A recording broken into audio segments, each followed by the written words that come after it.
अस्सलामुअलैकुम वरहमतुल्लाहि वबरकातुहू। दोस्तों, 15 अगस्त उस रात क्या हुआ था? कल्पना कीजिए, एक बच्चा आधी रात को अपनी माँ से पूछता है, मम्मी आज इतनी खुशी क्यों है?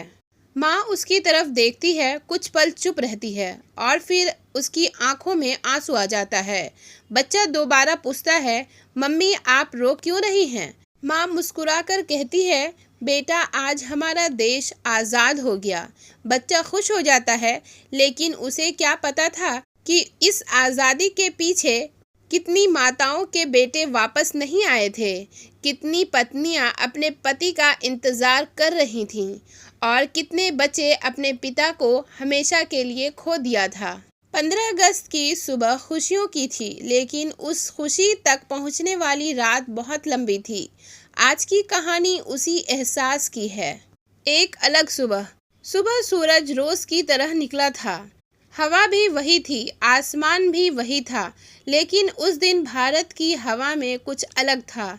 लोगों के चेहरे पर खुशियां थी। कहीं तिरंगा लहराया जा रहा था, कहीं मिठाइयाँ बांटी जा रही थी। बच्चे खुशी से दौड़ रहे थे, लेकिन उन खुशियों के पीछे कुछ आंखें ऐसी भी थी जो किसी अपने को ढूंढ रही थी। किसी का बेटा नहीं था, किसी का भाई नहीं था, किसी का पिता नहीं था, क्योंकि आज़ादी की कीमत हर किसी ने एक जैसी नहीं चुकाई थी। एक बूढ़ा आदमी अपने घर के बाहर बैठा था। उसके हाथ में एक पुरानी तस्वीर थी। तस्वीर में एक नौजवान लड़का था, उसका बेटा। उसके पास बैठा पोता पूछता है, दादाजी आप रोज इसी तस्वीर को क्यों देखते हैं? बूढ़ा मुस्कुराता है, कहता है, क्योंकि इस तस्वीर में मेरा बेटा है। बच्चा पूछता है, वो कहाँ है? उसके दादा कुछ सेकंड चुप रहते हैं, फिर आसमान की तरफ देखते हैं और कहते हैं, जहाँ से वापस कोई नहीं आता। बच्चा कुछ समझ नहीं पाता।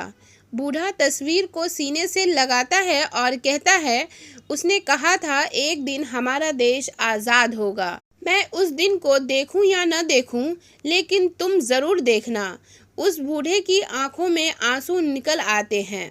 और शायद उसके लिए 15 अगस्त सिर्फ स्वतंत्रता दिवस नहीं था, वह अपने बेटे से किया हुआ वादा पूरा होने का दिन था।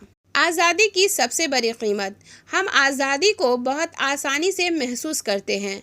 हम जहां जाना चाहते हैं जा सकते हैं, जो पढ़ना चाहते हैं पढ़ सकते हैं, अपना काम चुन सकते हैं, अपनी आवाज़ उठा सकते हैं, अपने सपने देख सकते हैं।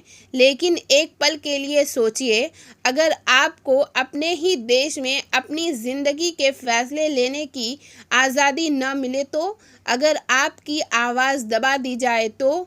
अगर आपके सपनों पर किसी और का अधिकार हो तो?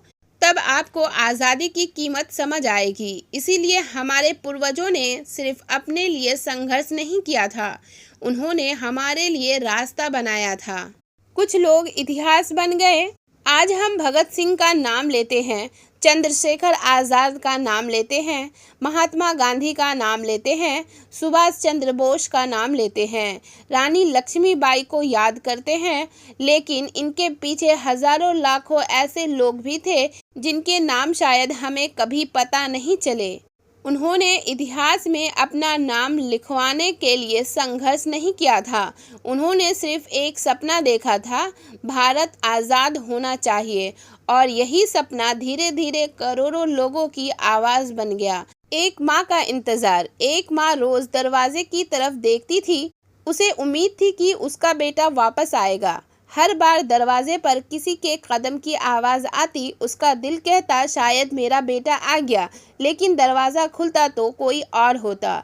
दिन गुजरते गए, महीने गुजरते गए, फिर एक दिन खबर आई, उसका बेटा वापस नहीं आएगा।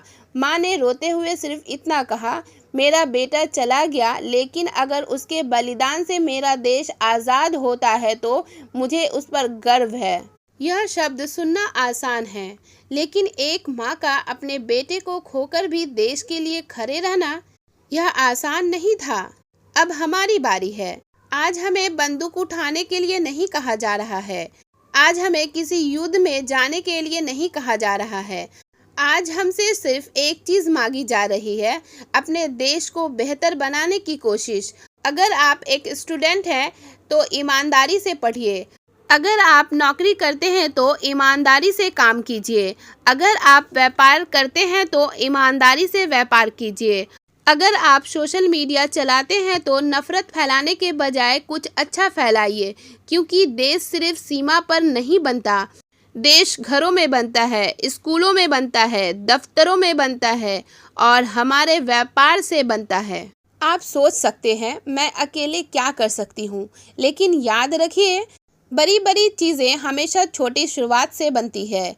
एक व्यक्ति ईमानदार बनेगा, दूसरा उसकी मदद करेगा, तीसरा किसी गरीब बच्चे को पढ़ाएगा, चौथा पेड़ लगाएगा, पांचवा किसी ज़रूरतमंद की मदद करेगा और धीरे धीरे एक बेहतर समाज बनना शुरू होगा।